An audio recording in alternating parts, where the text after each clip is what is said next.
Good afternoon, everyone. I think we're going to begin. It's lovely to see you all here. I think you probably, a lot of people have conference fatigue at this stage, and so we're glad that you chose to come and spend your time with us. We promise we won't disappoint. It's going to be a very interesting discussion with my panelists here, who I will introduce not now, but sort of one by one as I ask them to speak the first question. So I am Kim Conniff-Tabor. I am the editorial director of the Democracy and Culture Foundation. We run the Athens Democracy Forum. The mission of the foundation is to help democracy evolve. So you won't be surprised, or you may be able to guess which form of governance, when we're thinking about the future of governance, that I may have a soft spot for. And yet, these are interesting times. And it may be a time for us to think of some fresh ideas about governance. I wanted to mention, as we begin, an article in The Atlantic recently by Anne Applebaum. The title was "The Beacon of Democracy Goes Dark." So, of course, in this particular instance, she was writing about the United States, and you may argue about the word beacon, but her point is that democracy, however imperfect, has been understood as standing for certain values, like human rights, the rule of law, freedom of expression, and the freedom to choose our own leaders. But what happens when that beacon is no longer seen as upholding those principles? So on the other hand, though, when we're talking about democracy as a form of governance, some have consistently argued that US-style democracy is not for them. And here we are at the Doha Forum in Qatar, maybe a good example. So at the Athens Democracy Forum in October, we had a conversation in partnership with the Doha Forum, where Rashid Al-Mohanadi, a fellow at the Middle East Council on Global Affairs, said something that I think was quite striking and gave a lot of people some food for thought. He said, "We need to ask a philosophical question. What is the purpose of government? One idea is that it needs to represent the people, but another idea is that it needs to deliver for the people. I think whatever system delivers to its citizens is the system we should adopt." So, just a little bit of food for thought here. So before we get to brainstorming new forms of governance, I wanted to start things off by asking a question that may seem a little bit provocative to some people in the room. Has liberal democracy been overrated? So I'd like to start with you. I'm not going to go necessarily in order here, depending on the question. I'd like to start with you, Erin. So Erin is, McCandless is the professor of politics and international relations and the director of the Qatar-South Africa Center for Peace and Intercultural Dialogue at the University of Johannesburg. So I know, Erin, that your focus is more on emerging powers and the role they play in mediation and diplomacy. And the powers in the title of your institute may have different views of forms of governance, right? But you recently wrote that smaller non-Western powers may hold greater legitimacy than great powers in the future. So I just was hoping you could kick us off and talk to us a little bit about your thoughts about liberal democracy and its core values in this context. Thank you very much. It's an honor to be here, and thank you for inviting me. I think, as a scholar, we start, and even as a practitioner, we start thinking about any kind of intervention or sectoral strategy, must start with the context, right? An analysis of the context. And I think we know today, there's been a lot of discussion on the context, right? But we know this is a context of, extreme polarization, information systems being weaponized, my own field as a peace researcher, rising conflict, rising fragility, rising geopolitical strife, toxic polarization, right? Institutions being dismantled and norms being trampled, and also the notion of polycrisis, right? These very complex intermixing forms of crisis that are making it far more difficult to think about how to proceed in any realm or field. And it's clear, liberal democracy is, some say it's dead, failing, right? I would argue it's not, it's under pressure, not because of the core values, but because of the way it's been manipulated and implemented in ways that project hypocrisy and double standards, instrumentalization of democratic language while undermining the substance of democracy, and lack of meaningful outcomes, I think, which gets to one of the points you just mentioned in terms of delivering, right? Democracy delivering. And I'm going to say more about this later, but I think we have to ask ourselves, if people choose autocracy through a democratic process, what do we call that, right? And Tunisia, I think, is a great example, right? One of the most inclusive democratic processes in the world in terms of a transition led by civil society, Nobel Peace Prize, and yet, sometime after, several years after, 10 years after, we see it going into democratic reversal, right, by choice. And that has a lot to do with outcomes not delivering, right, people's expectations not delivering. And maybe searching for a sense of stability that they believe that system will provide.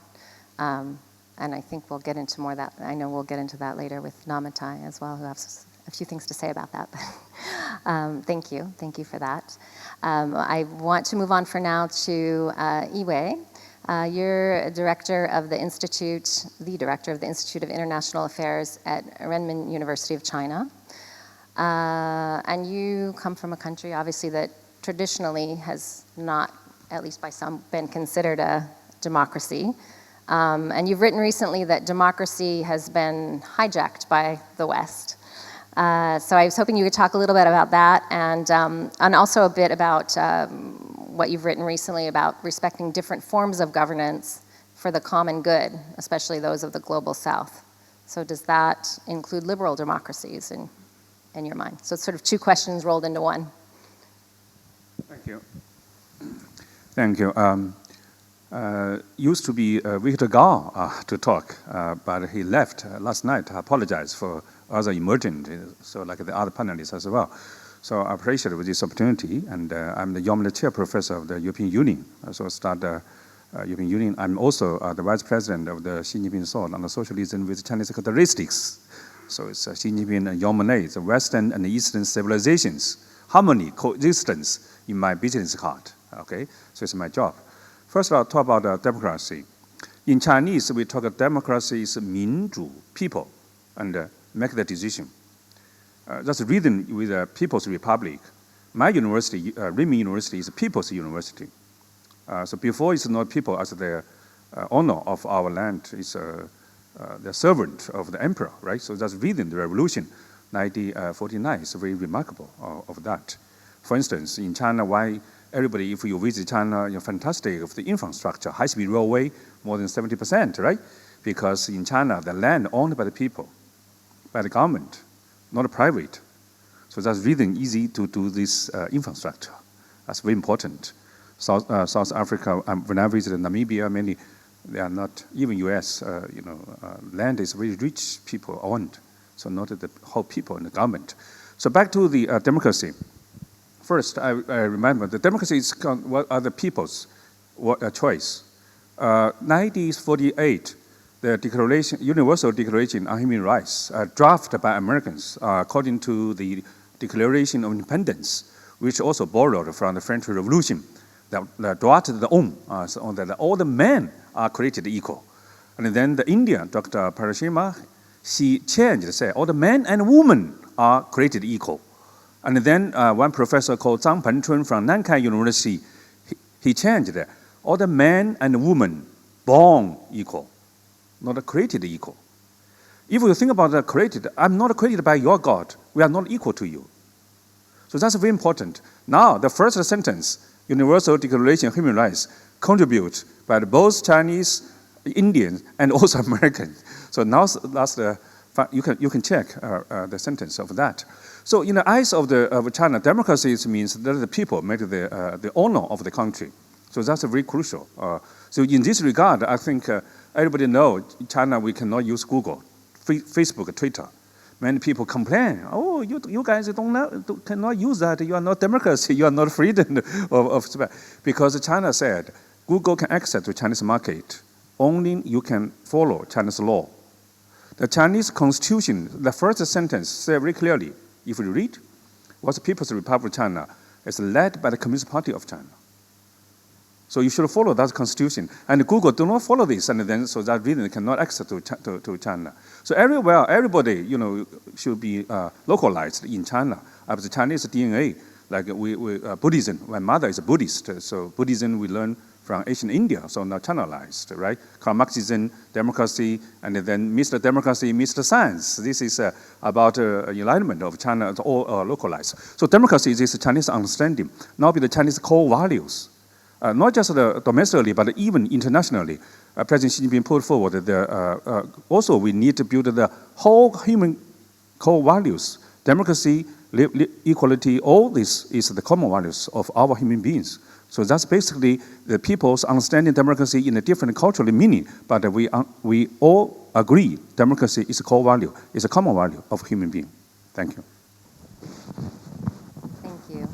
So there are core values that are shared, but are those values shared? And we'll get to it later because we need to move on. But are those values shared and respected by all? Is everybody in the country included in those rights? Are the common rights really available to everyone? I think that's a question that I would pose, and I think maybe many people in the room would pose, of whether it truly is a shared value that is actually respected. But maybe we'll talk about that a little bit more, because I'd like to move on to Namatai. So Namatai, Kwekweza, 3 years ago, I met this extraordinary young woman. Namatai won the first ever Kofi Annan Next Gen Democracy Prize that at the Democracy and Culture Foundation we give with the Kofi Annan Foundation.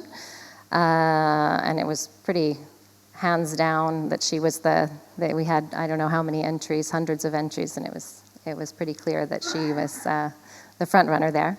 And you do a lot of work promoting democratic norms in Zimbabwe, throughout Africa. You were just awarded this year the German Africa Prize. Congratulations.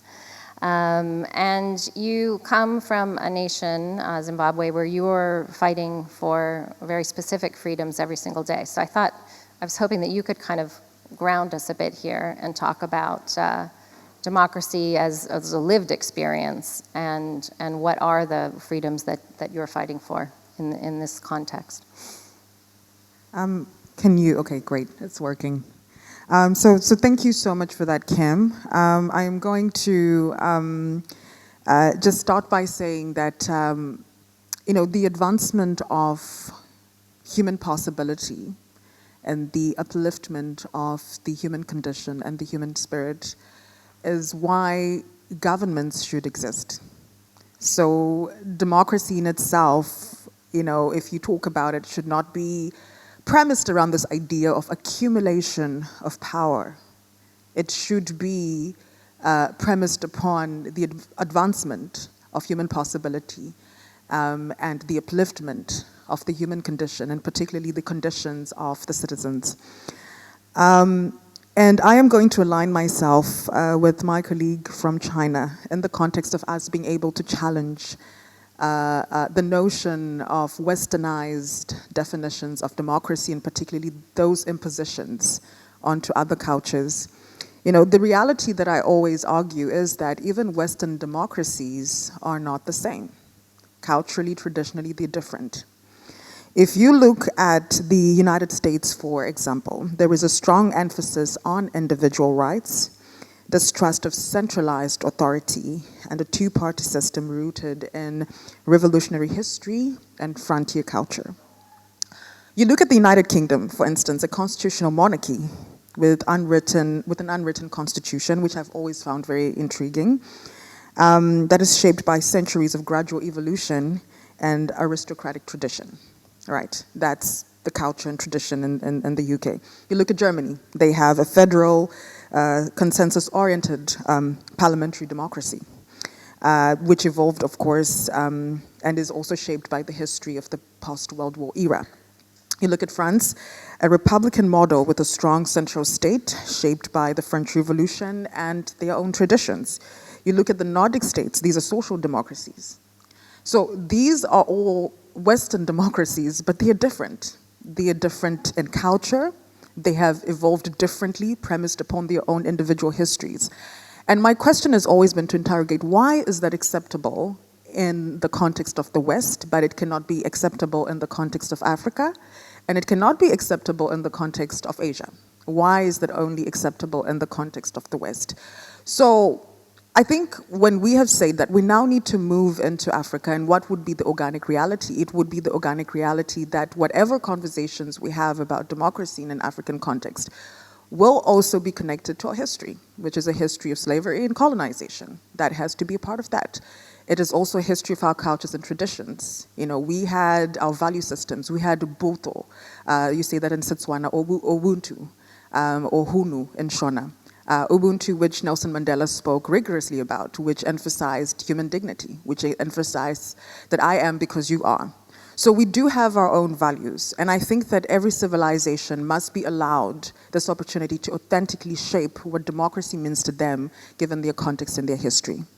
Now, I just want to default to what that means and also what are the non-negotiables, because we've also had this culture of certain leaders that make this rhetoric that, when they commit a genocide or when they are looting their countries dry, they will argue that, hey, don't interfere in our affairs because we are, sovereign and we are democratic and we are whatever excuses that they have. And they also then make the emphasis that we have our own ways of doing things. There must be a set of fundamental values that also create for us a certain level of standards to say, this is where we draw the line, right? You cannot convince me that it is your value to do ethnic cleansing in your country. You could never convince me. You cannot convince me that it is your value to run corrupt regimes that mean that women are dying in hospitals during childbirth because the healthcare infrastructure is not working.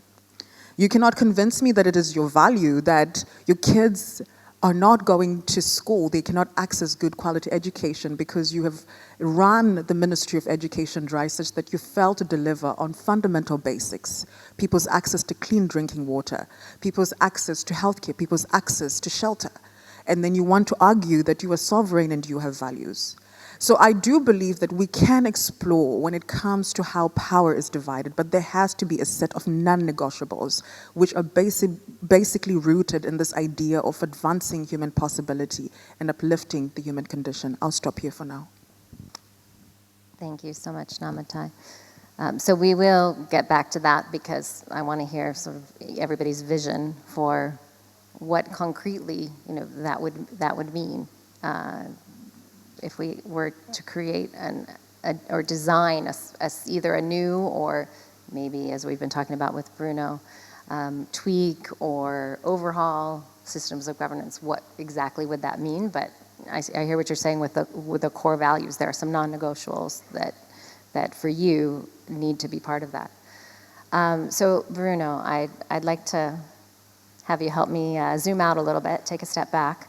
So Bruno Maçães, for those of you who don't know, and I think most of you probably do, he was Portugal's Secretary of State for European Affairs, and now you're a senior advisor at Flint Global and also a member of the European Council on Foreign Relations. So you've spent a lot of time thinking and writing about this current moment, and you have a new book out. I just learned you're working on another one about geopolitics. So this is a really chaotic time with Trump. I mean, we've been talking about it over the last several days. Everybody's talking about it in their side conversations. Trump back at the helm at the US, attempting to dictate what the world order should be. What Trump calls the patriotic parties are waiting in the wings in Europe. What even Ivan Krastev calls the rise of the East in European politics. So I was hoping you could give us a little bit of an overview from your perch in, well, I guess Dubai, and also in London and also in Europe. What would you say is the predominant form of governance right now, and what trends do you see emerging? I think the biggest trend is a decline of the West as a universal beacon, as the provider of the only valid model of governance and politics.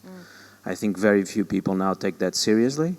That is very traumatic for us Westerners, because it also makes us doubt ourselves and our own model, puts us in a position of weakness that we're not used to. But I think that's indisputable. And I want to agree with both Yiwei and Namatai that even democracy has to be rethought on non-Western grounds. I think liberalism also has to be rethought on non-Western grounds, because liberalism and democracy are universal values. They were not invented by the West. This is a lie we like to tell ourselves, or an illusion we like to indulge in. If you study other civilizations, you find very robust forms of democracy in their ancient history. In India, village democracy was the way that villages ruled themselves. In the Horn of Africa, something called pastoral democracy, where nomad tribes were extremely democratic, more democratic than our societies, in the sense that power was really distributed. In a nomad society, it's very easy to build a democracy, because whoever doesn't agree with the decisions can just walk away with their cattle. You're not fixed in a village. So it's very free in that respect. In China, I agree with Yiwei that the last 100 years, there is a democratic movement, obviously, compared to the previous ideas of the Chinese Empire. There's a democratic movement, which takes different forms from the ones we have in the West. So far, it's been much more based on output, that the Chinese state is directed towards this entity called the people, and not directed towards the emperor. Input democracy is certainly weaker than in Western democracy, but these democratic ideas are present in every civilization, in every country, and take different forms. I don't think we can talk about democratic and non-democratic countries. There is a spectrum. There are countries that are more democratic and countries that are less democratic. When I turn to the West, I do see a crisis. Part of it is a crisis of democracy as a value. There are people that now enjoy attacking democracy. The arguments are the same. We know from European history that democracy is too weak, too indecisive. The European Union is now being under relentless attack from the right in America for being too weak. Where, the point of democracy is to be weak. You cannot have a strong state that is democratic. You cannot have a strong ruler that is democratic. So if Ursula von der Leyen projects the image of being a weak leader, well, in some respects, that's the point. We don't want a leader like Donald Trump that sits in the cabinet table and all the cabinet secretaries around him, take turns with this sort of obscene flattery of a kind that probably Louis XIV was used to, but now many figures in history, or Genghis Khan.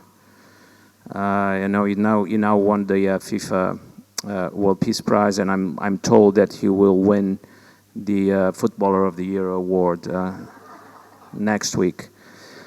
So there is obviously a crisis, but I don't think it's so much a crisis of democracy as a value, it's of democracy as a practice, that democracy is not delivering on its promise, and that we need institutional reforms to make it work. Thank you very much. Erin, you're nodding your head. I don't know if you want to add on to that before we move on to the forms of governance, but you're nodding in agreement with Bruno. And I would say attacks from not only the right, by the way, of the US, but the right in Europe as well. Sorry, go ahead, Erin. No, I very much agree with most of what's been said, and I think we have to look at non-Western forms of democracy, understand the complexity, and it reminds me of, I've done a lot of work on the social contract as well. And again, there's this idea that it's a liberal concept, and therefore should be dismissed. But when you really look at it and the core questions underlying the social contract, it goes back to the ancient era, right? Who's the contract between? What are the competing obligations and moral obligations and those types of questions, the mechanisms through which the contract is secured, and they're very different in different contexts. So that's where we need to go. We need to understand the hybridity and contextual nuances in any particular context. But I just want to say one more thing about Trump. We tend to put him there like, He's the root of all problems. But let's be honest. I mean, people voted him in, right? And we have to deal with that reality, which is, he's unleashed and catalyzed similar movements around the world, right? So it's not just Trump. We have to understand the roots of this crisis and the complexity and the polarization that is occurring. I actually did my PhD in Zimbabwe on polarization, so I'm like, hard not to think about that case too. But I do think we need to spend much more time thinking about this democracy as a process, and I think about it as inclusion as well in our field, but democracy as a process versus outcomes. And even in South Africa, which basically adopted a liberal model, right, post-apartheid, post-transition, 30 years later, inequality is worse than it was, at the time of apartheid. It's different, but it's worse. So, yeah, I think it's really critical that we honor people's concerns around the lived experience, the outcomes of democracy as well. Thanks. Maybe what we need is a new word to encompass all these things, or different words, actually. It doesn't have to necessarily be the same word. Okay, I want to make sure we have plenty of time to talk about your ideas for the future of governance, which is the title of the panel. So I hope to hear some creative ideas on what structures could exist. So I'm going to give a couple of very quick examples just to get you going, but it doesn't have to be riffing off of these.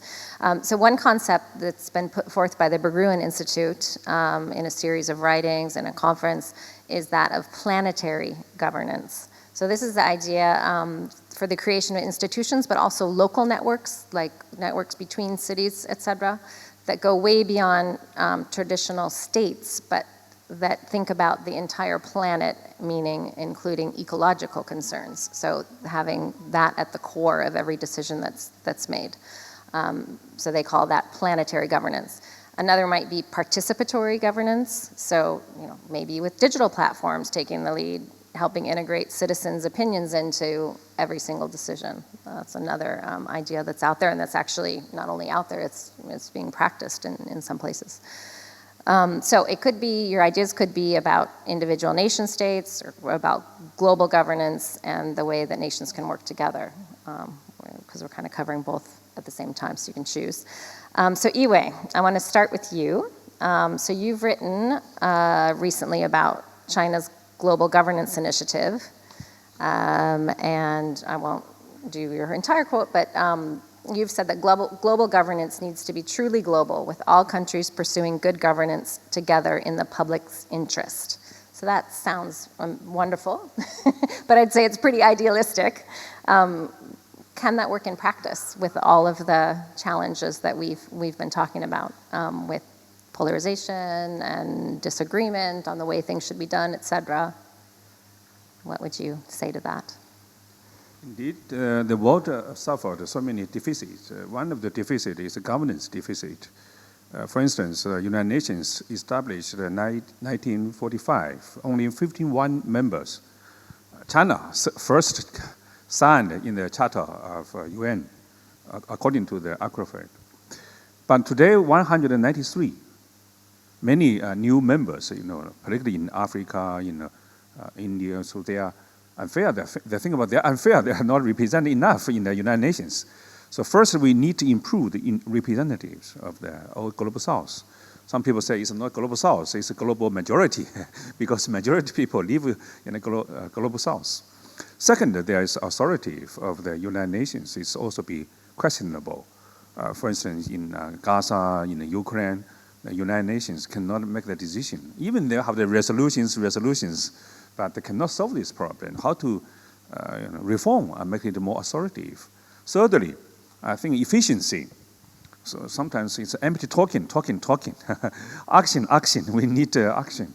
So in this regard, President Xi Jinping put forward the Global Governance Initiative to solve these three problems.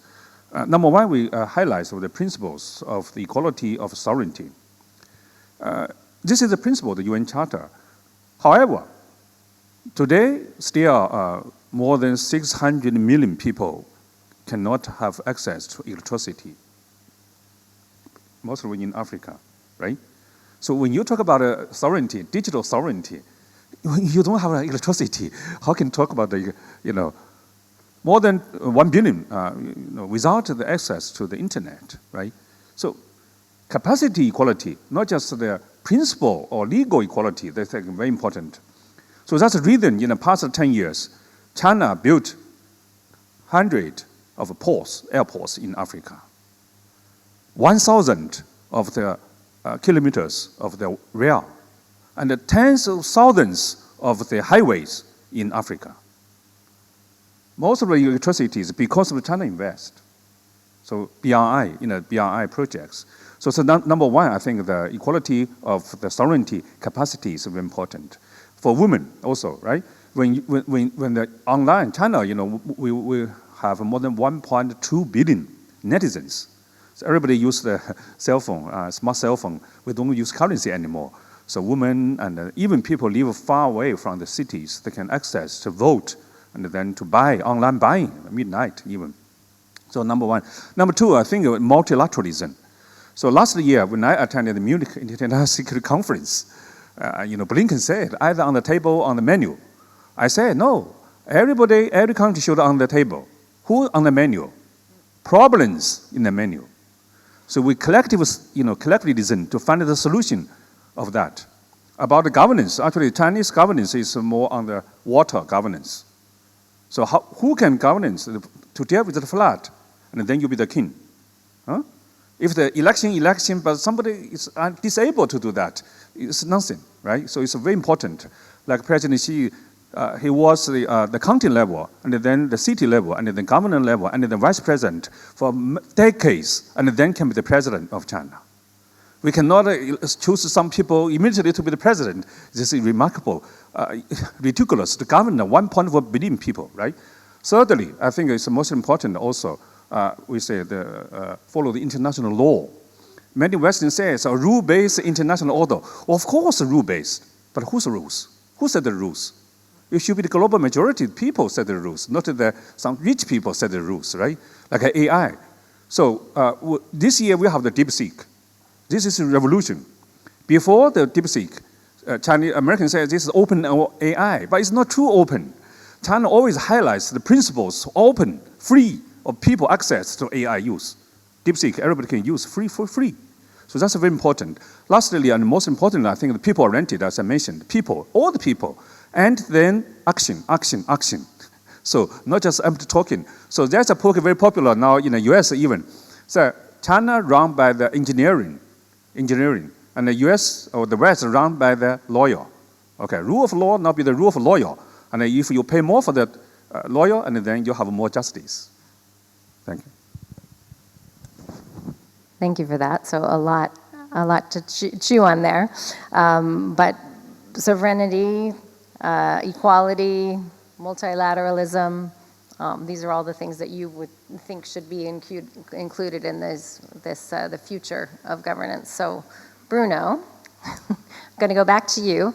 I'm hoping that you might have maybe a quick comment on what that's, especially the sovereignty part of it, because I think there's something we might want to discuss there.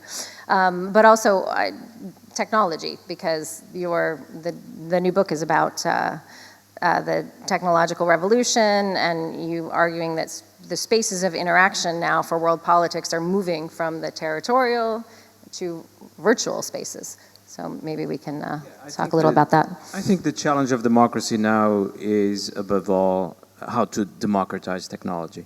Because technology is the source of power. As the state used to be the source of power, and therefore you had to democratize the state, technology is now the source and center of power. You have to democratize technology. That can take many different forms. AI is obviously critical. I'm more and more concerned by what I see. Young kids that turn to these AI models to learn about the world, to learn about relationships, to learn about life, to learn about love, and they ask these chatbots. Well, these chatbots have to be programmed by society as a whole, because they are now the source of truth, the source of value, the source of authority. So I envision something like every citizen has to spend some time every day training the model the AI model under which he or she lives, rather than using, or when we use the model, we have to be training it simultaneously. They cannot be trained by the large companies. This is a great danger for democracy right now. We're not taking it seriously. When it comes, of course, to social media, we need to democratize it. We need to make sure that those bots are under control. We need to make sure that the disinformation campaigns are under control. Obviously a big issue for Europe, the United States, and the rest of the world right now. And when it comes also to world politics, we need to find a kind of a framework where different states are able to develop their own technological power and to balance this race. Because it is clear now that if we end up with a world war, a devastating world war where nuclear weapons could be used, or where AI could be used. AI is potentially more dangerous than nuclear weapons because it doesn't have the same intimidating power. It is a devastating source of military power that can actually be used as opposed to nuclear weapons. So we also need to find some kind of international framework where technological power can be balanced between different powers. Let me just say quickly that I just published a small booklet, a little book, a long essay on the issues we've been talking about here, how to have a universal concept of global order, how to democratize technology, how to reach a kind of agreement between the great powers. And if you're interested, I think the booklet is in the table there by the door. Please take one, it's free, and I don't have to carry them back, or we don't have to carry them back. That would be great help. But let me just finish by saying, I think 2025 was in a way hopeful. I know you want us to be a little bit hopeful. Was in a way hopeful because we saw the United States and China, against many predictions and against many expectations, actually reach a kind of temporary fragile arrangement where, importantly, both sides understood that their own power is limited and constrained by the other side, and where both sides understood that they are dependent on the other side. I think 2025 was the end of decoupling, because China understood it is still dependent on the American market, and maybe it will always be dependent in some form of the American market. And the United States understood that it is dependent on Chinese technology, at least rare earths technology, and probably will always be dependent on Chinese technology. It was a moment of learning that in some respects actually surprised me, but gives some hope for the future that we'll be able to find arrangements for coexistence rather than conflict. That's a really good point. And also just to go back to your previous comment about technology, so your form of governance would include at least the understanding of the role that technology is playing and making sure that we integrate that into our thinking. One sentence. My ideal would be a kind of democracy that is a streaming democracy. Rather than a vote every 4 years, it would be streaming, it would be live. Once a government falls... Adapting in real time, Adapting in real time. Once a government falls below 50, it's over. It's out of office. But the number is always fluctuating up and down in a kind of a live broadcast. So that there's constant pressure, actually, to make changes. Wonderful. So we don't have a whole lot of time left, but I do want to leave time for questions. So if you think you might be wanting to ask a question, start getting it ready. I'm going to go to Namatai, actually, now, because I want to make sure we hear about your idea, your design, as we discussed, for some of those basic principles that you already mentioned, that a new form of governance should include. But what would that look like in kind of practical terms? How would it work?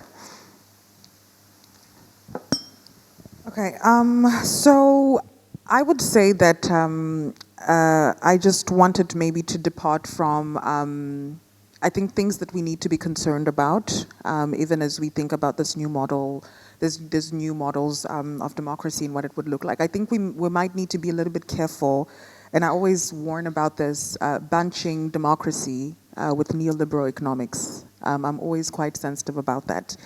And the premise basically is that you do have democracies that fail to deliver on so many economic promises. But the same can be said for a lot of authoritarian, autocratic regimes. You also do have democracies that have delivered on, socioeconomic promises, as you have not so democratic states that are also delivering on socioeconomic promises. So I think it's just a warning to say that, autocracies and democracies can both fail to deliver on socioeconomic promises.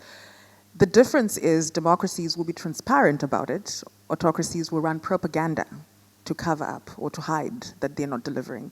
So still the emphasis that even if democracies are not delivering economically, we might want to look at how to make them deliver economically, because the alternative means that you could still not get those economic outputs that we want, but at the same time there would be no transparency. So I think it's something we need to really guard against. I think globally, I would end here, is that we need to see more practice of democracy in the international multilateral system. I think for a lot of Europeans, I think Western democracies, they understand democracies domestically, but they do not understand democracy as a foreign policy. So that's how we've got issues with the United Nations, and it is losing its legitimacy because it is not democratic. I do believe that democracy is about representation, and the insistence is we must represent the majority of the people who are left out, instead of creating systems where a minority of privileged, powerful, and in this context, they're no longer as powerful anyway, both economically and politically, to make decisions on behalf of everyone else who is not given a seat at the table or a voice or the ability to make a decision. So I think it should start there. I think that's where it should start. And then we cascade that to basic standards. I think whatever democracy has to come has to be clear on the basic standards. Those standards must be, again, advancing human potential and the upliftment of the human condition and the human spirit. We cannot glorify or celebrate regimes that abuse their people, that torture their people, that commit genocides, that are not giving their people basic dignity, like ablution facilities, people defecating in a bush because you're failing to deliver whatsoever, and that's majorly being caused by things like corruption, etc. So I think we also then have to have those minimum standards. The last thing I wanted to say is that culture, tradition, and historical context. So I think whatever has to emerge has to be in alignment with the history of that group of people, their culture and their traditions. I'll stop here for now. Thank you. Thank you, Namatai. So representation, transparency, cultural awareness, I would say, and basic human rights. So those are, I think, principles that most of us can probably agree on.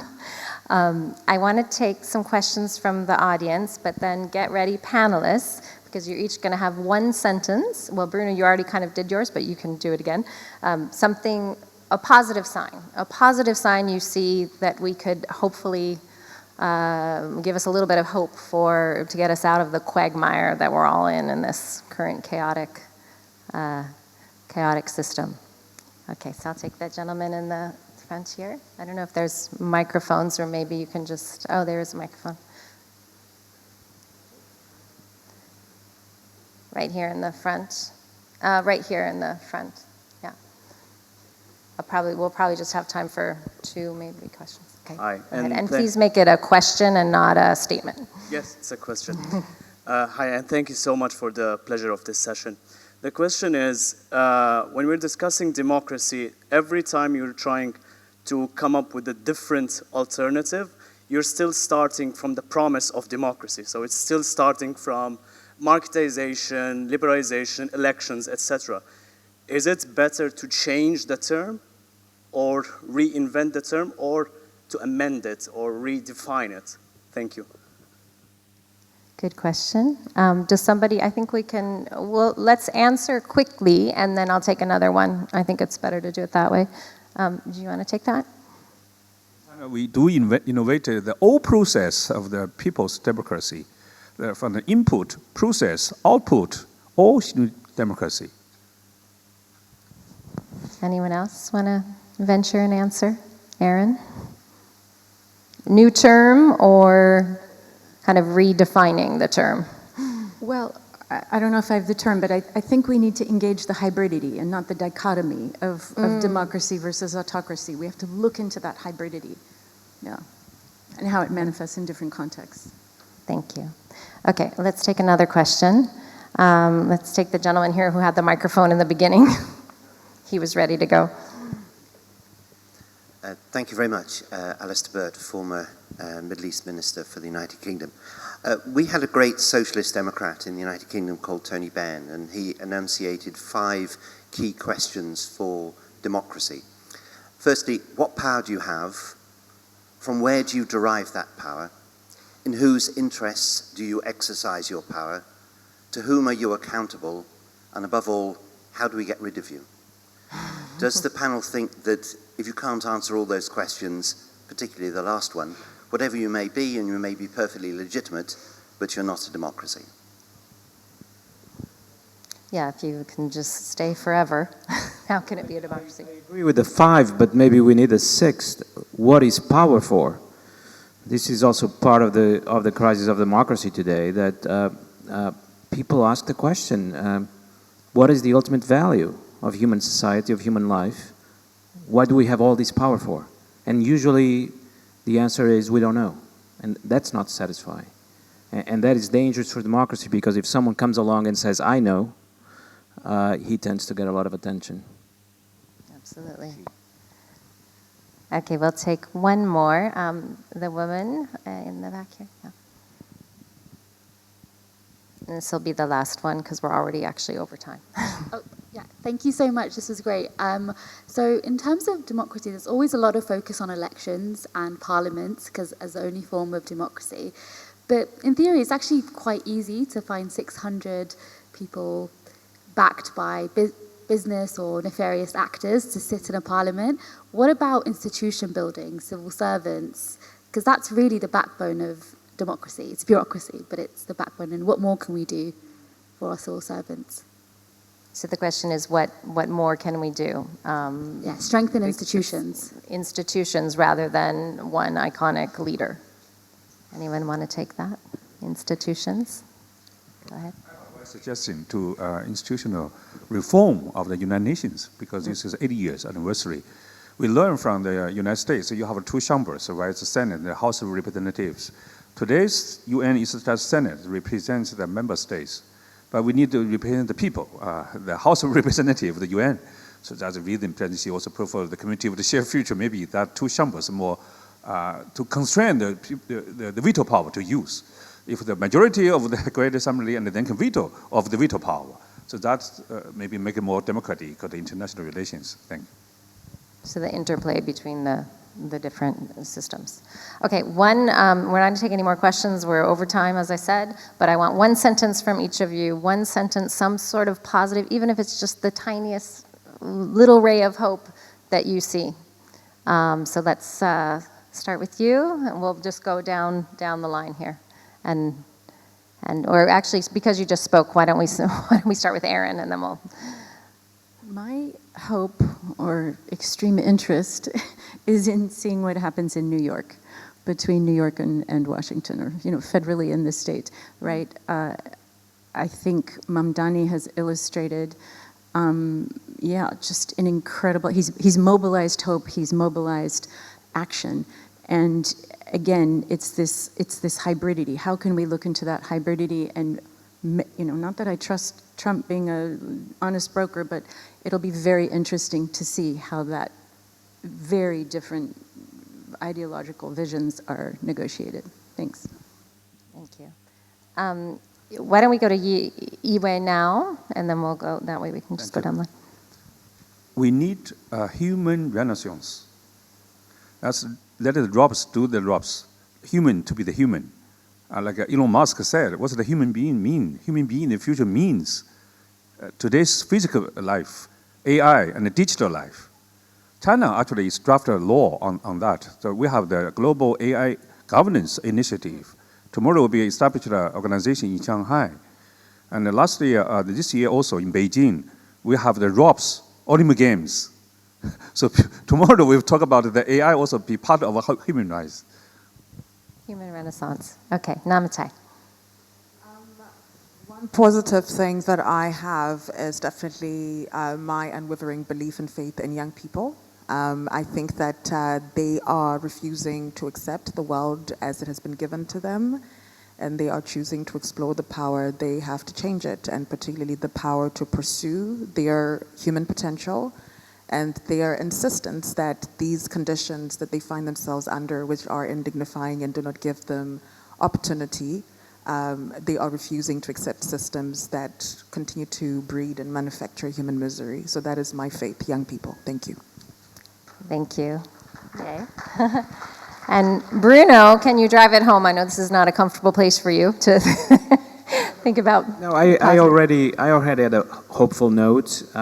China and the United States chose dialogue rather than conflict, and my hope is quite limited right now. So let's think about the young people. Let's all end on that note. The power of youth. Thank you, everybody. Thank you.